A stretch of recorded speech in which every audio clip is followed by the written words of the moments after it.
So guys, napakinggan nyo na ba to kay Papa Dudut? Kasi viral siya sa threads. So ikikwento natin ng sobrang bilis. Kasi ang creepy talaga. Pinakinggan ko siya ngayon kasi nakita ko siya sa threads kanina. So yung kwento about siya sa, ito guys, nag-notes ako. Parang, di ba si Jonas, sakristan siya. Tapos, parang sinimulan niya yung kwento. Parang hindi na daw siya ligtas. Gusto niya na daw ilabas yung katotohanan bago pa daw maging huli ang lahat. Something like that. Ganun yung entry niya. Ganun yung intro niya. Tapos, yung family niya, tapos yung tito niya na pare, na medyo sikat doon, tapos parang medyo puring-puri nga kasi mabait, matulungin, gano'n. So, di ba yung bayan nila, San Miguel ata? Hindi ako sure. Parang biglang naiba daw yung ihip ng hangin, something like that. Kasi parang biglang may kumalat na balita. Parang may mga nangyayari sa kabataan. First victim, ito si Jason. Kilalang kilala nung sender. Parang no any reason, bigla na lang daw umakyat dun sa bubong ng isang bahay, tapos tumalon habang parang nakangiti. Tapos nung naiisip ko, nung napapakinggan ko, alam mo yung parang smile na horror movie. Ewan ko, okay, share ko lang. So parang ganun, parang tumalon doon siya sa bubong, tapos habang nakangiti. So takot na takot yung mga tao kasi parang ang creepy talaga. So hindi nga, parang hindi nagtagal, parang dumami yung kaso. So, may isang varsity player, paulit-ulit sinuntok daw yung sementong pader. Tapos hanggang mabasag yung mga buto niya habang nagsasalita siya ng kakaibang parang language na hindi niya alam. Tapos yung mga doktor, psychiatrist, hindi alam yung ano, parang walang mahanap na parang explanation. Kaya parang naniwala si Father Joaquin. Parang isa siyang spiritual. Parang kailangan ng spiritual kineme-kembe-kembe root. So, ang ginawa ni Father Joaquin, yung parang lumang kumbento, binuksan niya sa bundok, lumang kumbento siya para maging deliverance camp, something like that. Tapos ang plano niya, dalhin doon yung mga kabataan na may mga kakaibang kilos para dumaan sa, ewan ko kung exorcism yung tawag doon. Pero ang ginawa niya kasi, pagdarasal daw. Tapos nung in-offer niya, tuwang-tuwa talaga yung mga tao kasi nga daw isa-sacrifice pa daw ni Father Joaquin yung niya, buhay niya para lang makapagpagaling. Eh di parang tuwang-tuwa, something like that. So, ang eksena ni Father Joaquin Muday, 3 days daw na fasting, tapos parang spiritual cleansing, parang tubig-tubig lang, water fasting, mga naka-naka mong nasapian. So, para daw mapalayas nga talaga yung mga masasamang espiritu ng demonyo, kung sino man yan, kung si Sesabol man yung Chares. So, dahil nga desperate yung mga magulang, yung parang maayos siya. So, nagtiwala, syempre, ganun. Kahit naman ikaw, masapian ka dahi, di ba? Go. So, kasama yun si Jonas, so basta may caretaker na matanda na si Dante, si Kuya Dante. Kuya. So, inihanda nila yung lumang kumbento. Kasi nga, syempre, pamangkin siya ni Father Joaquin. So, napapalibot na siya nung mga puno, walang signal ni cellphone. Tapos, habang inaayos nila yung lugar, nakakaramdam talaga si Jonas ng parang yung kinakabahan siya na hindi niya daw ma-explain. Yung ganun atake niya daw sa kay Papa Dudut. So dumating yung unang batch nung 5 kabataan, unang batch yan na batch by batch na nasapian, pasabog. So si Celine, ayun, si Celine parang dati niya siyang kaklase.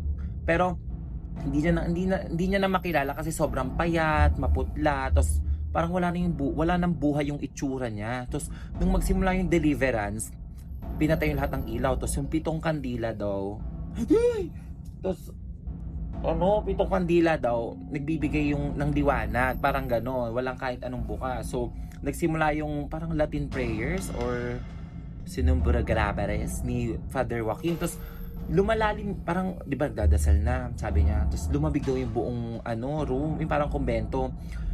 Pero hindi gumagalaw yung apoy ng kandila. Tapos kahit na may mahangin nga doon. Tapos biglang sumigaw daw si Celine. Parang boses daw nun ay matanda. Parang matandang lalaki. Tapos eto winisikan daw ng banal na to. Parang holy water. Tapos hindi siya nasaktan. Ngumiti lang siya. Yung parang kay Clarita. Kung napanood yun na yung kay Clarita. Parang lumingiti lang siya. Tapos nagsimula daw tumawang. Nakabuan ako. Tapos parang unti-unti daw parang naging itim yung mga mata niya. Tapos yung parang ngumingiti. Sorry. Parang ganon. Tapos parang nawalan ng malay si Jonas, kasi syempre kahit sino makakita nun, girl. Tapos yun, after 3 days, after 3 days, nagising si Jonas 3 araw nawalan ng malay si Jonas, girl. Atake siya, hindi naman siya nag-fasting, charot. So, nalaman niya nga daw na matagumpay, something like that, na okay na yung deliverance. So, ang atake, yung 5 kabataan, normal, girl. normal, pinauwi sa kanilang pamilya, gano'n. So, naniwala si Father Joaquin na yung faith yung nagligtas sa kanya, parang parang naniwala sila. So, nawala yung pagdududa ng mga eksena, ganyan, ganyan. So, goods. So, tapos one time, gabi, nakita ni Jonas, si Kuya Dante, yung matandang caretaker, umiiyak siya habang parang binabasa yung aklat. Aklat? Kasi yun yung sabi sa parang book siya. Tapos nalaman niya yung nakatagong parang history ng kumbento. Tapos yung parang pangalan nung demonyo, Abaddon.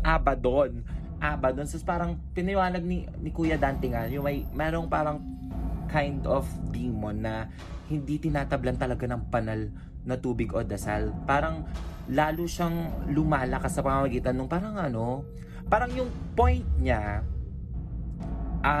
yung ginawang 3 days fasting, tubig, hindi daw talaga ganun. Parang yun ay para mas makapasok yung element dun sa katawan ng mga bata. Parang ganun. Ganun yung ine-explain niya. Parang lumalakas siya kapag gutom or bulag yung tao. Ganun. Something like that. Ewan ko kung ba't bulag yung nanood ko dito. Basta ganun. So, sabi ni Kuya Dante, ginawa doon ni Father Joaquin, hindi niya pinalayas nga yung demonyo. Parang pagbubukas siya ng pintuan para nga mas makapasok, something like that. Hindi daw bad yung pari pero parang ang nangyari, 'di ba? Hindi basta in-explain niya, hindi daw masama si Father Joaquin, pero ang nangyari parang sa sobrang bait niya, tas wala siyang knowledge, something like that. Wala siyang knowledge. Parang hindi niya namalayan, ginamit na siya as instrument para sa kasamaan, something like that yung naiintindihan ko. Kasi sabi sa threads, parang masama daw si Joaquin, pero ako pagkakagets ko ganon. So parang after ilang weeks, edi sumikat yung Deliverance Camp. Nasa plaza si Jonas, ewan ko plaza o bayan, nakita niya si Celine, mukhang normal, parang siya, normal, tapos parang parang bumulong siya tapos tinanggap nila yung parang boses ng Diyos. Tapos ngayon pinapasa nito sa kanila pa mga parang kapitbahay sa magitan ng parang ayuno ba yun? Tapos eto, di ba nakita niya? Nakita niya si Celine, something like that, nakita niya. Tapos parang medyo malayo, nakita niya si Celine. Ewan ko kung nabili ni school supply, hindi ko alam nalimutan ko. Ngumingiti si Celine, tapos uti-uti, labas lahat ng ngipin daw. Yung ngiti na labas lahat ng ngipin, pati gilagid. Tapos nag-iitim din daw yung mata. Tapos lumingin din daw siya sa mga parents ni Celine. Parehan din daw sila ganun. Parang yung sa smile nga, ewan ko sa scary ko ba yung napanood. Ewan ko kung ano yung movie yun. Tapos, excuse me. Tapos tumakas si Jonas. Tapos sinubukan, parang tinry ni Jonas na parang binalaan niya si Father Joaquin nun Eto si Father Joaquin, eksena rin. Di parang hindi niya pinaniwalaan. Kasi parang nga dun sa Father, parang panlilin lang daw yun ng demonyo para daw sirain yung faith niya. Something like that. So, imbis na tumigil si bakla, naghanda pa talaga siya ng panibagong batch. Parang 10 ata na kabataan na talagang batch 2 bakla, nasabi. So, parang second ritual, ang nangyari, naging as in, iba talaga yung nangyari. Parang lumalakas daw yung dasal ni Father Joaquin. Lumilitaw daw sa mga, parang lumalabas yung mga pasa na hugis kamay dun sa, parang may gustong lumabas dun sa katawan nila, parang ganun. Di yun, habang binabasa ni Jonas yung lumang ni Kuya Dante, parang nagets niya na yung Latin prayer na sinasabi ni lalo lamang parang pumupunit, parang sumisira daw dun sa spiritual na parang defense dun sa mga bata para mas madaling makapasok yung demonyo nga. So parang yung iba nga baliktad siya, imbis na tanggalin pas pinapapasok ni Baklang Joaquin. So ang nangyari edi itong si parang sa gitna nung di ba pinabasa niya kasi niya, hala, pinapapasok niya nga yung demonyo, totoo nga si Kuya Dante. So nabitawan niya yung parang mangkok na nabasag yung holy water. Tapos sabay-sabay naputol yung mga lubid dun sa 10 na kabataan. Tapos tumayo sila lahat habang nakangiti. Tapos iisang boses, para siyang ang dami-dami daw taong nagsasalita na parang nagte-thank you daw kay Father Joaquin kasi nilinis nga daw. Tapos pinahina daw yung mga bata para daw makapasok sila doon, something like that. Tapos di kinabukasan normal ulit yung lahat. Normal as in like tahimik na parang kumakain yung 10 kabataan. Tapos pero walang emosyon, ganon. Kumakain pero walang emosyon. Tapos si Father Joaquin, di masaya siya, nagtagumpay daw ulit, ganyang misyon. Tapos pero si Jonas, parang naniwala na siya na yung Father Joaquin mismo yung nagbukas ng pintuan para nga daw sa kasamaan, something like that. Tapos nawala si Kuya Dante. Parang pagtagal mga ilaw, nawala si Kuya Dante. Yung parang natagpuan lang ni Jonas, si Kuya Dante, may mga dugo yung may mga dugo yung tsinelas. Tapos, di ba nako OA ha? Pero kasi pag kinikwento mo siya, parang nakakatakot. Hindi ba siya sobrang nakakatakot? Ang creepy lang. Siyempre ngayon, ang dami ng eksena mga kabataan. What if, di ba, ipagkatiwala mo din, imbis na magamot, napagod, di ba? So parang nakita niya yung tsinelas, madugo. Tapos may mga bakas nung katawan na parang parang kinaladkad siya. Kinaladkad, yung parang kinaladkad sa kagubatan, gano'n. Tapos parang pinatahimik yung parang gano'n, patayin na nga yan, napakaingay, pasira, parang gano'n. So sobrang parang takot na takot siya, tumakas si Jonas, bakla. So nagtago siya sa, ewan ko kung ano yun ba niya, sa Kristia ba yun? Hindi ko alam, basta nagtago siya siguro sa simbahan habang sinusulat niya sinusulat niya itong liham. Tapos hindi naman ito ata, parang i-feature pa lang. Basta ito, wala dun sa bintana, parang nakikita niya na parang ang daming dumadaan.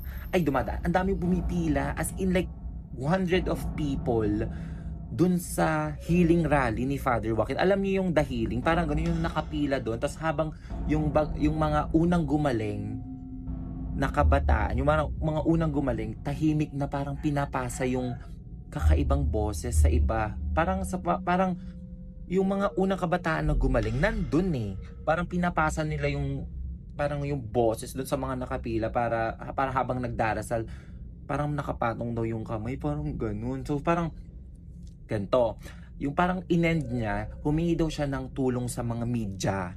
Ayun, humingi siya ng tulong sa mga media, pero umatras daw bakla kasi nakatanggap sila ng pagbabanta. At saka parang dinadalaw daw sila nung mga puking inang demonyo. Tapos ito pa, lalo siyang natakot nung makita niya si Celine sa TV. Kasama yung isang senador na controversial. Basta kasama yung senador na controversial. Tapos parang unti-unti yung nakapasok sa influence na kadiliman. Parang yung, gets nyo yung parang anlala, yung parang sa pagka-demonyo, di ba meron ng mga sindikato? Yung gano'n yung demonyo, yung parang tumaas sa mga matataas na politician. Yung something like that, nandun na, parang nagulat siya, nasa TV daw si Celine.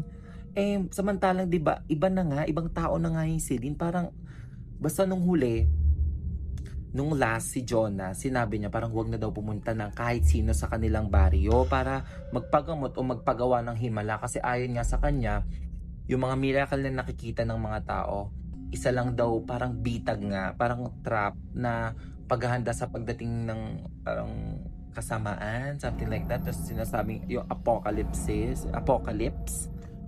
kasi yung sabi sa threads parang yung sa apocalypse kung saan yung mismong fate daw ng tao ginagamit na daw bilang sandata laban sa kanila. Yung parang si Sir Joaquin nga, si Father Joaquin nga, mabait nga siya. Yung sa sobrang faith niya daw sa Lord, yun na daw ginamit na daw siya. Parang ginamit na yung instrument. Like, tapos ito, search natin yung House of Bill. Celine. Search natin kasi may mga nag-search kineme.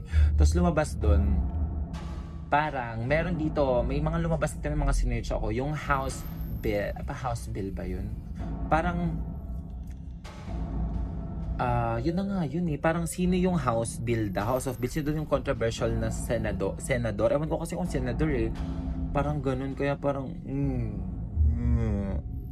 anyways, go. Thank you. Pasok, CapCut! Edit ka.